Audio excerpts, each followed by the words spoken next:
Hola mis amigos de Latinoamérica. En el video de hoy vamos a ver ejemplos de uso de los altavoces 10 pulgadas Taramps T900 MIB con los amplificadores Taramps.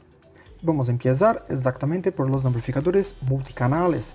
Entonces, para un medio bajo T900 MIB podemos usar la puente del DS800X2.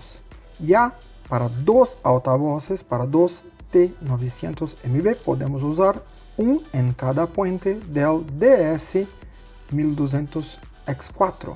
También podemos usar un en cada puente del DS2000X4. Aquí vamos a tener mucho más potencia, así podemos explorar más su eficiencia. Para tres altavoces en cada puente, así si es medios bajos, podemos usar el DS4000X4 de 1 ohmio. Así cada puente son 2 ohmios y cada altavoz es 10 ohmios. Entonces vamos a tener los 2 ohmios. ¿Ok?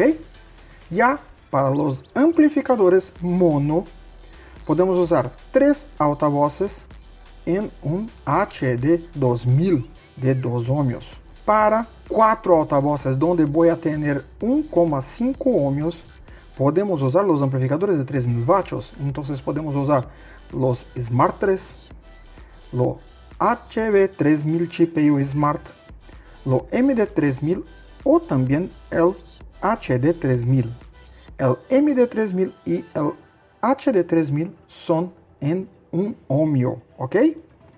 Ya para 10 altavoces podemos usar el Smart 5 o el MD5000,1 de 1 ohmio, ¿ok?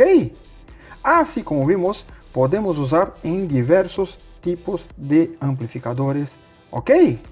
Así, cualquier duda, cualquier sugerencia, escribir aquí abajo y no olvides de suscribirte en nuestro canal y activar las notificaciones. Si gustó del video, deja tu like. ¡Hasta la próxima!